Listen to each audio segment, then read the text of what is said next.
The Page Turner presents Animal Farm by George Orwell. Chapter 3. How they toiled and sweated to get the hay in. But their efforts were rewarded, for the harvest was an even bigger success than they had hoped.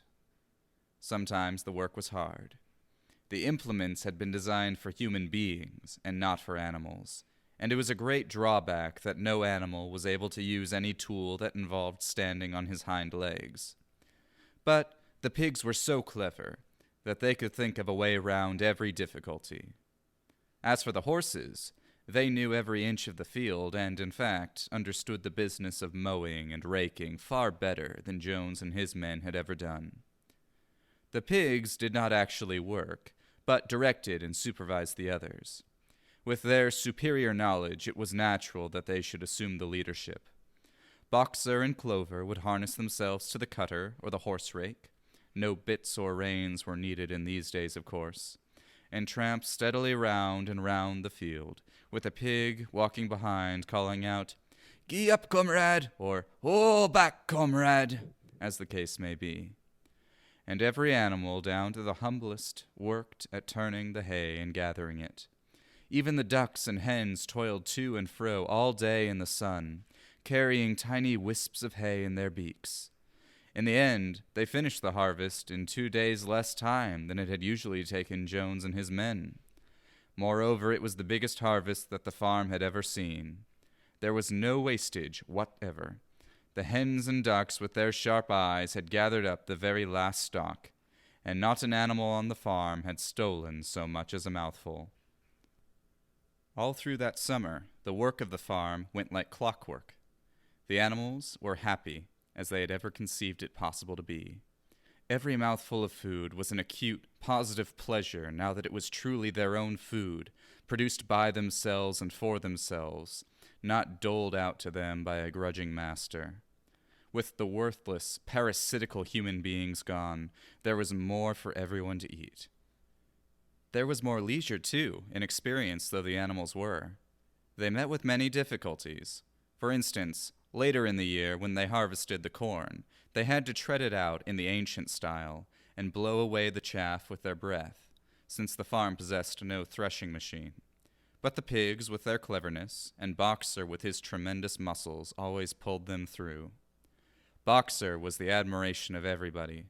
He had been a hard worker even in Jones's time, but now he seemed more like 3 horses than 1. There were days when the entire work of the farm seemed to rest on his mighty shoulders. From morning to night, he was pushing and pulling, always at the spot where the work was hardest. He had made an arrangement with one of the cockerels to call him in the mornings, half an hour earlier than anyone else, and would put in some volunteer labor at whatever seemed to be most needed, before the regular day's work began. His answer to every problem, every setback was, "I will work harder," which he had adopted as his personal motto. But everyone worked according to his capacity. The hens and ducks, for instance, saved 5 bushels of corn at the harvest by gathering up the stray grains. Nobody stole, nobody grumbled over his rations. The quarreling and biting and jealousy, which had been normal features of life in the old days, had almost disappeared. Nobody shirked, or almost nobody. Molly, it was true, was not good at getting up in the mornings, and had a way of leaving work early on the ground that there was a stone in her hoof. And the behavior of the cat was somewhat peculiar. It was soon noticed that when there was work to be done, the cat could never be found. She would vanish for hours on end, and then reappear at mealtimes, or in the evening after work was over, as though nothing had happened. But she had always made such excellent excuses and purred so affectionately that it was impossible not to believe in her good intentions. Old Benjamin, the donkey, seemed quite unchanged since the rebellion. He did his work in the same slow, obstinate way as he had done it in Jones's time, never shirking and never volunteering for extra work either. About the rebellion and its results he would express no opinion.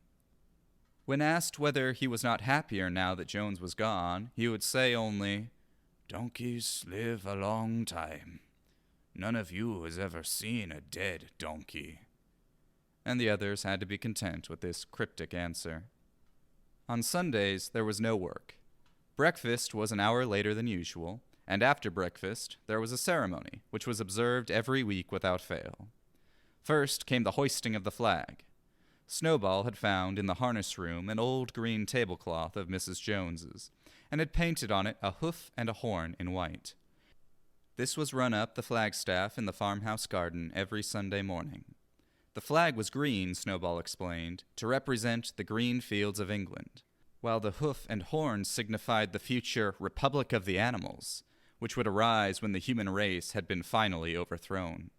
After the hoisting of the flag, all the animals trooped into the big barn for a general assembly, which was known as the meeting. Here the work of the coming week was planned out, and resolutions were put forward and debated. It was always the pigs who put forward the resolutions. The other animals understood how to vote, but could never think of any resolutions of their own. Snowball and Napoleon were by far the most active in the debates, but it was noticed that these two were never in agreement. Whatever suggestion either of them made, the other could be counted on to oppose it. Even when it was resolved, a thing no one could object to in itself, to set aside the small paddock behind the orchard as a home of rest for animals who are past work, there was a stormy debate over the correct retiring age for each class of animal. The meeting always ended with the singing of Beasts of England, and the afternoon was given up to recreation. The pigs had set aside the harness room as a headquarters for themselves. Here, in the evenings, they studied blacksmithing, carpentering, and other necessary arts from books which they had brought out of the farmhouse. Snowball also busied himself with organizing the other animals into what he called animal committees. He was indefatigable at this. He formed the Egg Production Committee for the hens, the Clean Tails League for the cows, the Wild Comrades Re-Education Committee. The object of this was to tame the rats and rabbits, the Whiter Wool Movement for the sheep, and various others, besides instituting classes in reading and writing. On the whole, these projects were a failure. The attempt to tame the wild creatures, for instance, broke down almost immediately. They continued to behave very much as before, and when treated with generosity, simply took advantage of it. The cat joined the Re-Education Committee and was very active in it for some days. She was seen one day sitting on a roof and talking to some sparrows who were just out of her reach. She was telling them that all animals were now comrades, and that any sparrow who chose could come and perch on her paw. But the sparrows kept their distance. The reading and writing classes, however, were great success. By the autumn, almost every animal on the farm was literate in some degree. As for the pigs, they could already read and write perfectly. The dogs learned to read fairly well, but were not interested in reading anything except the 7 Commandments. Muriel, the goat, could read somewhat better than the dogs, and sometimes used to read to the others in the evenings from scraps of newspaper which she found on the rubbish heap. Benjamin could read as well as any pig, but never exercised his faculty. So far as he knew, he said, there was nothing worth reading. Clover learnt the whole alphabet, but could not put words together. Boxer could not get beyond the letter D. He would trace out A, B, C, D in the dust with his great hoof, and then would stand staring at the letters with his ears back, sometimes shaking his forelock, trying with all his might to remember what came next, and never succeeding. On several occasions, indeed, he did learn E, F, G, H, but by the time he knew them, it was always discovered that he had forgotten A, B, C, and D. Finally, he decided to be content with the first 4 letters, and used to write them out once or twice every day to refresh his memory. Molly refused to learn any but the 6 letters which spelt her own name. She would form these very neatly out of pieces of twig, and would then decorate them with a flower or two, and walk round them, admiring them. None of the other animals on the farm could get further than the letter A. It was also found that the stupider animals, such as the sheep, hens, and ducks, were unable to learn the 7 Commandments by heart. After much thought, Snowball declared that the 7 Commandments could, in effect, be reduced to a single maxim, namely, 4 legs good, 2 legs bad. This, he said, contained the essential principle of animalism. Whoever had thoroughly grasped it would be safe from human influences. The birds at first objected, since it seemed to them that they also had 2 legs, but Snowball proved to them that this was not so. "A bird's wing, comrades," he said, "is an organ of propulsion and not of manipulation. It should therefore be regarded as a leg. The distinguishing mark of man is the hand, the instrument with which he does all his mischief." The birds did not understand Snowball's long words, but they accepted his explanation, and all the humbler animals set to work to learn the new maxim by heart. 4 legs good, 2 legs bad, was inscribed on the end wall of the barn, above the 7 commandments, and in bigger letters.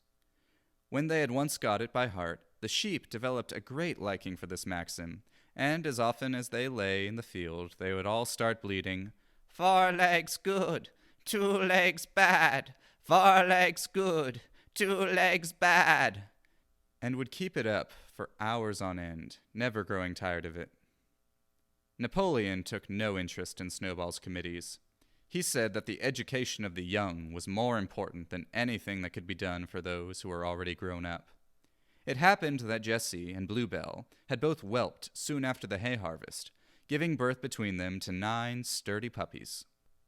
As soon as they were weaned, Napoleon took them away from their mothers, saying that he would make himself responsible for their education.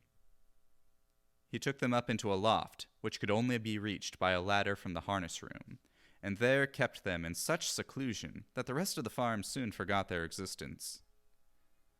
The mystery of where the milk went to was soon cleared up. It was mixed every day into the pigs' mash. The early apples were now ripening, and the grass of the orchard was littered with windfalls. The animals had assumed as a matter of course that these would be shared out equally. One day, however, the order went forth that all the windfalls were to be collected and brought to the harness room for the use of the pigs. At this, some of the other animals murmured, but it was no use. All the pigs were in full agreement on this point, even Snowball and Napoleon. Squealer was sent to make the necessary explanations to the others. "Comrades," he cried, "you do not imagine, I hope, that we pigs are doing this in a spirit of selfishness and privilege. Many of us actually dislike milk and apples. I dislike them myself. Our sole object in taking these things is to preserve our health. Milk and apples, this has been proved by science, comrades, contain substances absolutely necessary to the well-being of a pig. We pigs are brain workers. The whole management and organization of this farm depend on us. Day and night we are watching over your welfare. It is for your sake that we drink that milk and eat those apples. Do you know what would happen if we pigs failed in our duty? Jones would come back. Yes, Jones would come back.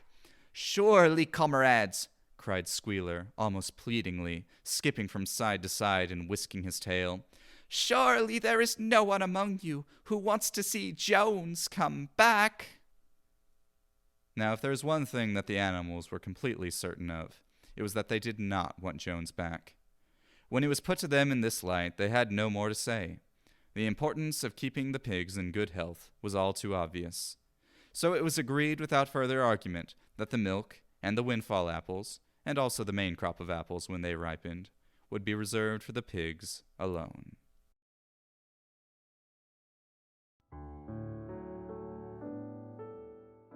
Hello friends, the Page Turner here.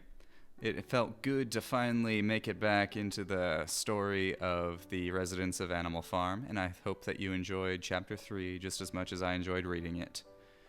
Please leave a like, subscribe, hit the notification bell, and comment down below if you have any ideas for stories that you'd like to hear me read, or let me know if you've ever seen a dead donkey. I don't think that I have. Well, regardless, have a great day. Remember A, B, C, D, or E, F, G. What were they again?